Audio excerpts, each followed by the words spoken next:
What is up, guys? Today we're going to be looking at the best role combinations to play in dynamic queue or duo queue, I guess, while that's still around. We're going to be looking at some 2-role combinations and also for 3 roles, and if you're going to be looking to climb in dynamic queue this season, then these are the ones that will make you climb the quickest. I'll stick timestamps down in the description for all of them. Remember to thumbs up and like this video if you enjoy it, but let's jump into the first combo.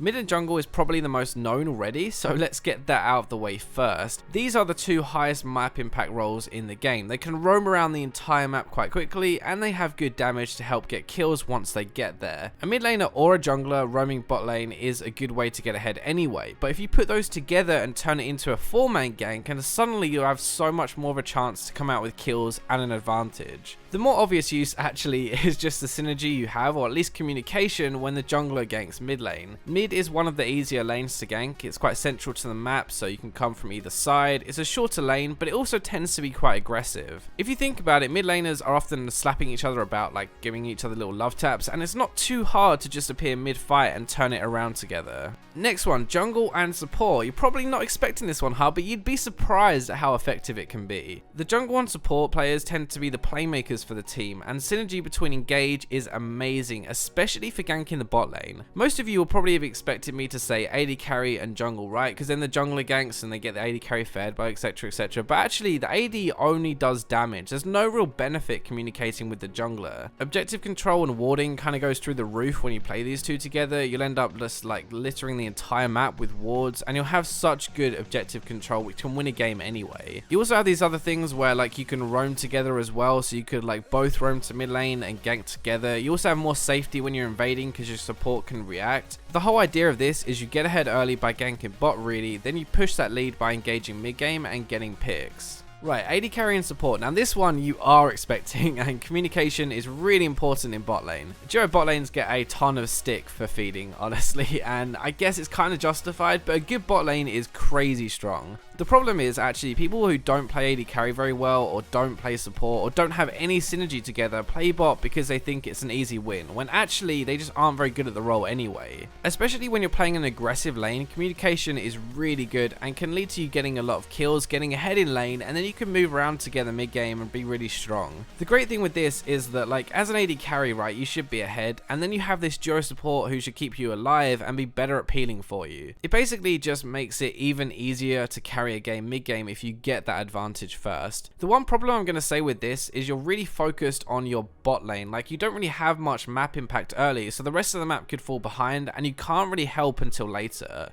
The last duo combination would be top and jungle, similar to mid lane in a lot of ways, except it's way more lane focused than roam focused. Top lane is kind of like an island, right? It's quite isolated, but if you get ahead, then the enemy top laner is stuck on that island with you. Camping top is one of the most effective lanes to camp and set behind actually. It's very hard to come back as a top laner. The idea is basically you make your top laner a monster and the enemy top laner completely useless, and a lot of that as well is because it's quite easy to dive top early on. When you do get ahead, the enemy jungler is probably going to come and try and shut him down, but you can turn around those ganks with proper warding, and typically as well you actually have 2 bruisers, which is really good for damage and quite hard to kill at the same time. Because you are both bruisers as well, you have very similar jobs in team fights, like you're kind of like dive buddies, so you just jump the back line together, and it's way more effective when you're doing that with 2 people rather than just the 1.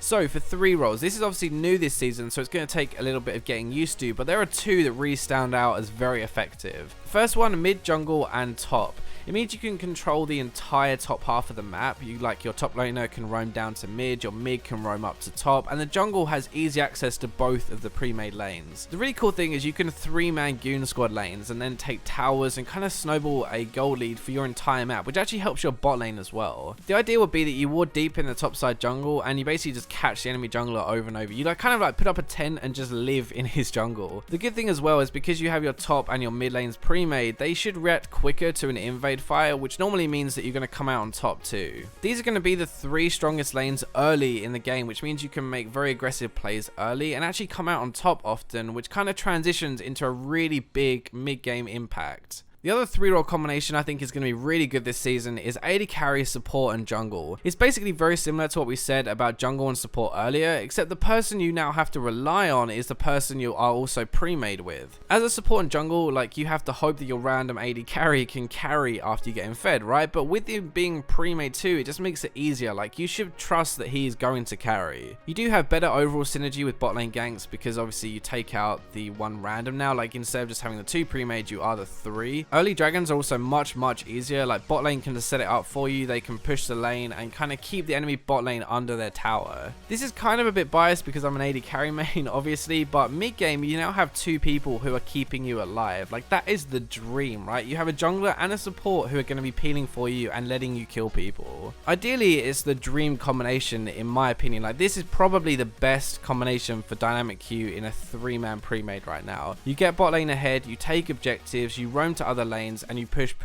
Like, AD carries are great at taking towers and great mid game when they get ahead. Anyway, I hope you guys enjoyed this video. Remember to like, subscribe, comment, share, and I'll catch you in my next video.